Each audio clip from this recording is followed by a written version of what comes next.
Hello everybody. So today me and my friend decided that we would both showcase our guild battle strategies. His video should have been posted before this. It's the Seafarer Kamikaze strat, and I will now showcase mine, which is the Sorbet Almond strat. Without further ado, let's move on to toppings. So Dark Chocolate uses full damage resist, it's pretty obvious why. Now, Eclair uses 2 damage resist and 3 Stirring Raspberry. He needs those 2 damage resists so he doesn't kill himself after the first ability use, so he can just get 2 abilities off at the end. It's just a lot better. Sorbet uses full Stirring Raspberry, pretty obvious why. Now, Cotton, you have a choice of either running full Stirring Raspberry or full cooldown like I'm doing. I prefer cooldown because she can get more abilities off, it's a lot more useful, just a lot more healing, sheep damage, really good. Now, Almond is a odd choice because in Arena you're going to want to use full cooldown on him because he could get more abilities off. But we're not in Arena, so that's all arbitrary. In here, I'm using full Stirring Raspberry so we could get a little bit of extra damage. But it's not that beneficial, you could run whatever you want, I'm just doing what's better for me. Now, on to treasures. So, treasures are pretty obvious, your standard boss treasures for every single world. It's your old Pilgrim Scroll, your Pilgrim Slingshot, and your Squishy Jelly Watch. It's just pretty standard boss treasures. So, I try to explain the strategy a little bit before I actually showcase it.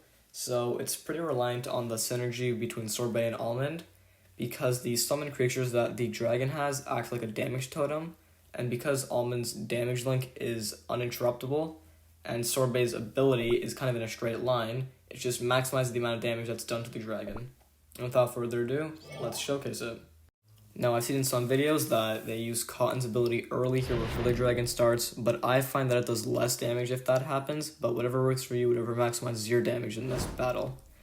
Now, when the boss starts, I use Eclair and Sorbet's ability first, followed by Dark Choco and Cotton's.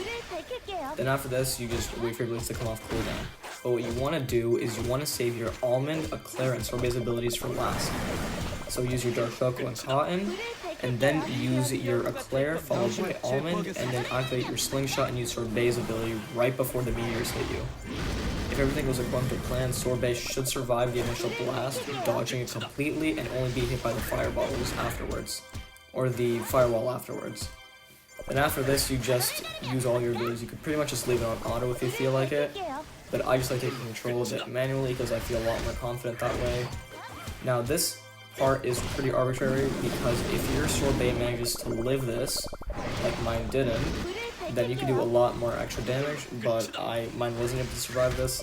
I still got a lot of damage here, but it can be maximized if you get lucky and manage to survive the second one-shot wave. Now afterwards, this part's completely arbitrary, just a little bit of extra damage. So I did 4.2 million damage this run, but with a lot of lucky crits, you can probably get up to 5 million. So when you look at damage, Sorbet is doing the most, followed by Cotton and Eclair. If Eclair manages to survive the first wave, which he probably won't, then he'll do a lot more damage.